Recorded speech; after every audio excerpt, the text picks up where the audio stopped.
आवाज मिलन की।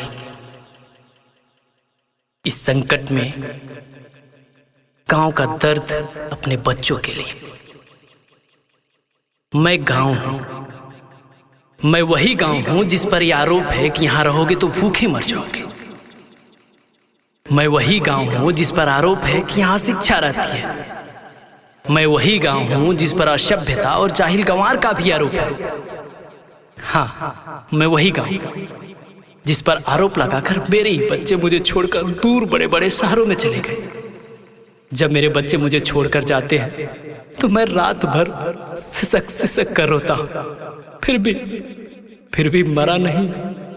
मन में एक आस लिए आज भी निर्मेश पलकों से बाट जोता हूं। शायद मेरे बच्चे आ जाए।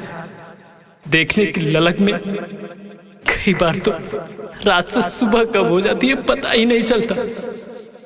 लेकिन हाय, जो जहां गया वो वहीं का हो गया। मैं पूछना चाहता हूं उन सभी बच्चों से, क्या मेरी इस दुर्दशा की जिम्मेदार तुम नहीं हो? अरे मैंने तो तुम्हें कमाने के लिए शहर भेजा था और तुम मुझे छोड़ शहर के ही हो गए। मेरा हक कहां है? क्या तुम्हारी कमाई से मुझे घर, मकान, बड़ा स्कूल, कॉलेज, इंस्टीट्यूट, अस्पताल आदि बनाने का कोई अधिकार नहीं है? ये अधिकार मात्र शहरों को ही क्यों? जब सारी कमाई शहर में दे रहे हो तो मैं कहां जाऊं? मुझे मेरा हक क्यों नहीं मिलता? इस कोरोना संकट में सारे मजदूर गांव भाग रहे हैं। गाड़ी नहीं तो सैकड़ों मील पैदल बीबी बच्चों के साथ चलती है। आखिर क्यों? जो लोग यह कहकर मुझे छोड़ शहर चले गए थे कि गांव में रहेंगे तो भूख से नहीं मरेंगे, वो किस आस विश्वास पर पैदल ही गांव लौटने लगे? मुझे तो लगता है कि निश्चित रूप से उन्हें विश्वास है कि गांव पहुंच जाएंगे तो जिंदगी बच जाएगी, भरपेट भोजन मिल जाएगा, परिवार बच जाएगा। अरे सच तो यही है कि गांव कभी किसी को भूख से नहीं मारता। हाँ मेरे लाल, आ जाओ, मैं तुम्हें भूख से नहीं मरने दूंगा।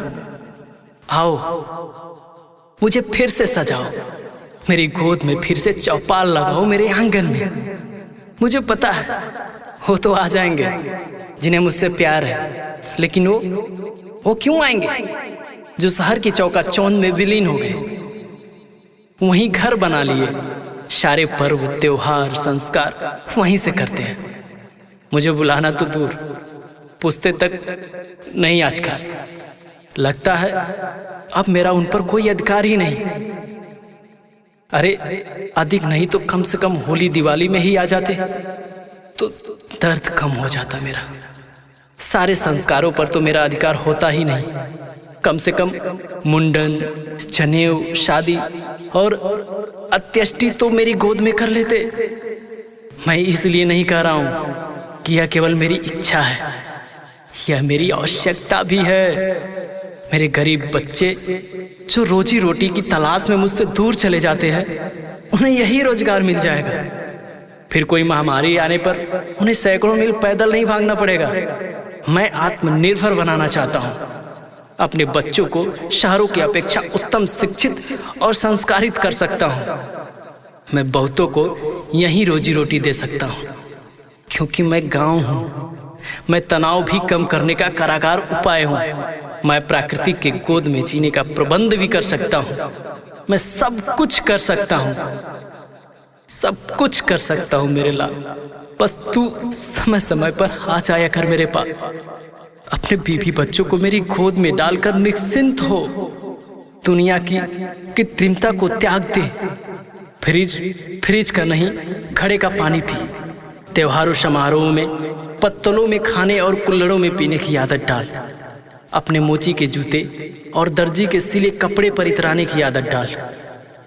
हलवाई की मिठाई, खेतों की हरी सब्जियां, फल फूल, गाय का दूध, बैलों की खेती पर विश्वास रख। कभी संकट में नहीं पड़ेगा। हमेशा खुशहाल जिंदगी चाहता है तो मेरे लाल मेरे गोद में आकर कुछ दिन खेल लिया कर। तू भी खुश और मैं भी खुश।